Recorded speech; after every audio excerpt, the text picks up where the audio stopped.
Dumarami ng motorsiklo sa kalsada, lalo pat nalaman na rin ng marami na isa sa mas convenient, matipid, praktikal at mabilis na paraan para makagalaw tayo ng komportable, maluwag at walang masasayang na dahilan ay ang paggamit ng motorsiklo.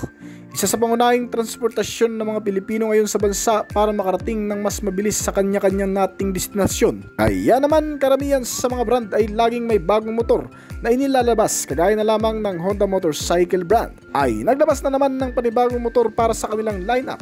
Isang practical na klase, mura at mas maraming gamit, kagaya ng mga nauuso ngayon, at yan ang alamin natin kasama ng kabuuang presyo nito. Pero bago yun, syempre, kung bago ka pa lamang po dito sa akin channel, baka naman kaibigan po yung mag-click ng subscribe button pati ng notification bell para naman mag-update palagi sa mga video na gagawin ko pa. Alright, simulan na natin to!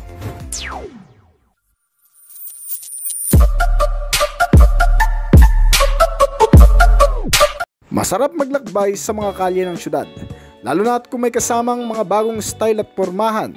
Kasama ang bagong modelo ng Honda na isang mukhang mamahaling motor kung titingnan, na may disenyong mula sa mga ninuno nito, ang Honda Giorno Plus 125. Isang pangaragdagang bagong motor na naman na inspired sa makalumang motorsiklo na tinatawag natin ngayong retro scooter bike ng Honda. Ito ay parang na-upgrade na Honda Genio at kapatid ng naunang modelo na inilabas sa bansang Indonesia na tinatawag namang Honda Stylo. Ang mga retro scooter bike na ito ay ang mga nagugustuhan ng marami, hindi nalalaos at magpahanggang ngayon ay mas namamayagpag. At itong motor, bukod sa may nakakaagaw na atensyon na itsura nito, meron itong masasayang klase ng kulay na pagpipilian, kasama ang yellow color variant, blue, army green, red, gray at white color nito. Nilagyan din itong bagong motor ng advanced na teknolohiya sa loob at labas upang mas maisa katuparan ng pagiging modernong katangian nito, bagamat hango ang estilo nito sa makaluma.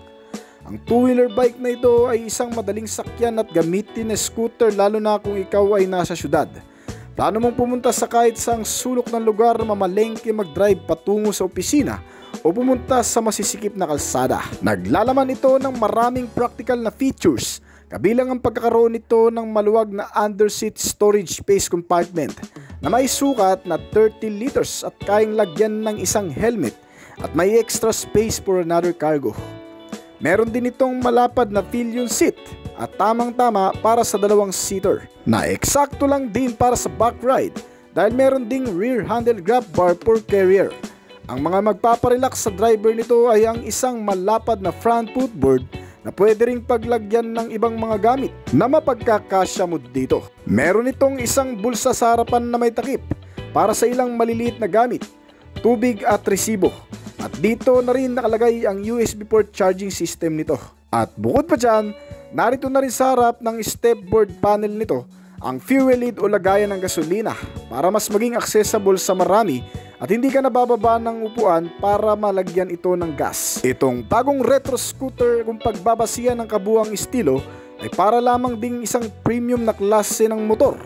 Ngayon dahil sa isang mamahaling garnish na nakalagay dito, kabilang ang nakapalibot sa circular shape headlamp nito na nagbibigay dito ng aesthetic sa feel, kasamang garnish na pinagdidikitan ng flagship name na mayroon ding kaunting chrome accent. Bukod pa dyan, nilagyan din ito ng high-tech features gaya ng ignition system nito na naka-smart keyless entry na. Madali ang pagpapagana sa motor, switch on switch off na lang ang sistema, at ang transmitter key ay mayroon ding buton para sa answer back key system upang mas mabilis matrace lalo na sa parkingan. At meron din kasama ang isang locking alarm system na kung saan isang pangkaragdagang sistema para masiguro ang seguridad nitong motorsiklo at hindi basta-bastang magalaw ng kahit na sino dahil sa pagtunog nito. At sa mga hindi nakakalam, originally made talaga ang motor na ito sa bansang Japan, na kung saan doon na rin nanggaling ang nakababatang kapatid nito na si Giorno 50cc, at na-update ngayon sa panibagong style at makina na tinatawag na Giorno 125 2024 model na may konsepto na the new high in every style go further. Kayo na lang bahalang umintindi kung anong ibig sabihin yan. Ito kasi may sariling estilo na mas mataas tingnan sa karamihan. Ang retro old school style na nagpapakita din ng modernong katangian sa pamamagitan ng external features nito, kabilang ang LED headlamp with daytime running light at LED tail lamp kasama ang maliliit na turn signal lamps sa ibaba nito sa front face cover at nagbibigay dito ng magandang visibility lalo na sa gabi at madidilim na kondisyon. At base na rin sa Honda, kayang-kaya ng motor na itong makipagsabayan sa ilang mga retro scooter bike na magiging kakumpetensya nito, gaya ng Yamaha Mio Patio, Vespa S125 at Lambretta, at iba pang mga motorsiklo na gaya nito ang disenyo, na kung titingnan ay walang pinagkaiba sa datingan, pormahan at sa mga features na nakapaloob sa bawat isa. At ang nagpapatakbo sa bagong motor na Honda Giorno ay ang 124.7 cubic centimeter displacement capacity o 125cc nito, na naka single cylinder, 4-stroke single overhead cam at naka 4 valves na makina. At magagamit mo rin ito sa malayuang biyahe kung mapagtitipan mo pumunta sa malalayong lugar, dahil hindi rin basta-bastang mag-iinit ang makina nito sapagkat nilagyan ito ng magandang cooling system na water-cooled type.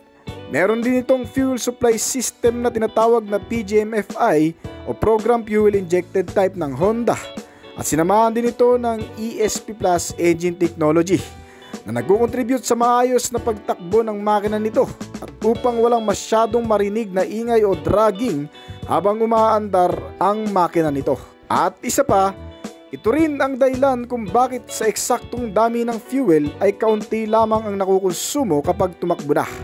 At speaking sa fuel, meron itong fuel tank capacity na 5.4 liters. Malaki na yan at hindi ka natalo dyan, lalo pat nagbibigay ito ng mas matipid na fuel consumption na umaabot ng 50 km per liter. Meron itong motor na compression ratio na 11.0:1, at ang makina nitong motor ay ipinares din sa isang CVT type na transmission o tinatawag na continuously variable type na gumagamit ng V-belt para mapagana ang kabuuang sistema nito.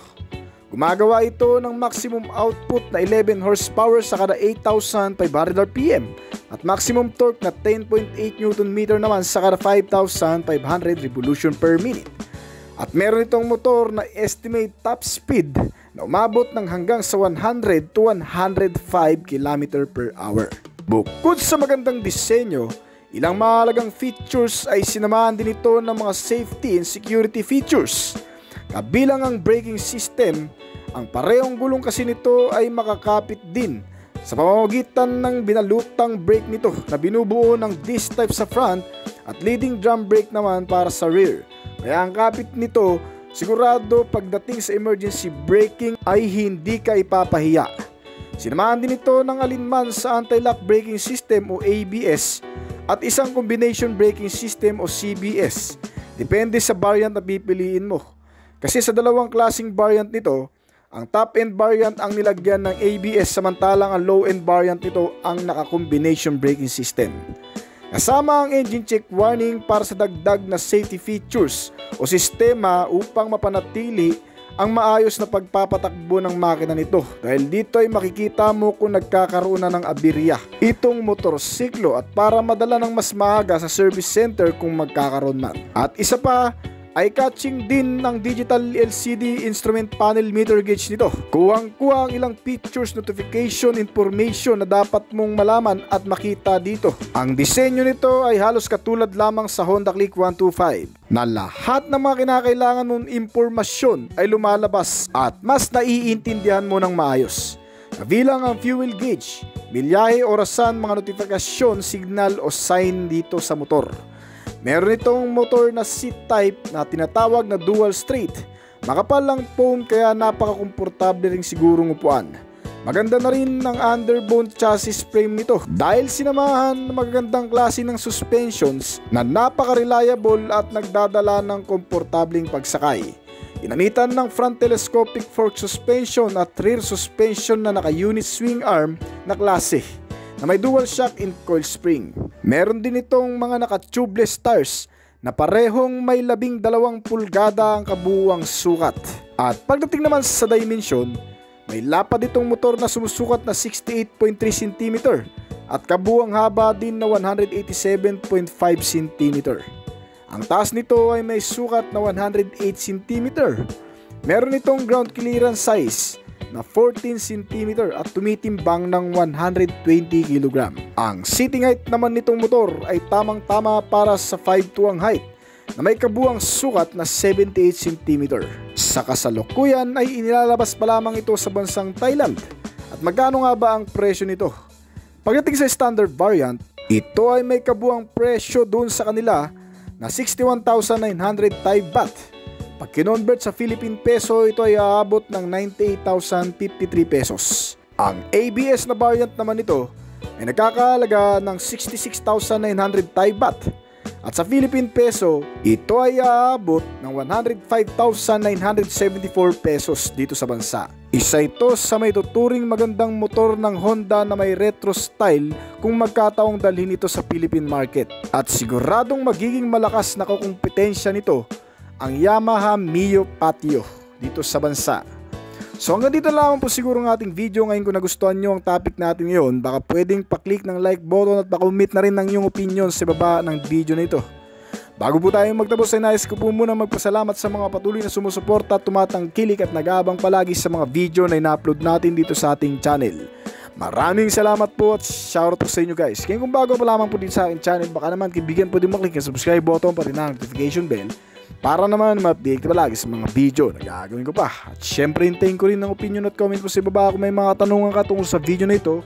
Huwag kang mayang mag-comment kaibigan upang sa ganun ay masagutan ko rin ng mga nais mo pang malaman at makakuha rin ako ng idea mula sa iyo na magagamit ko sa aking mga susunod pang video na gagawin. This is of this collection. Thank you!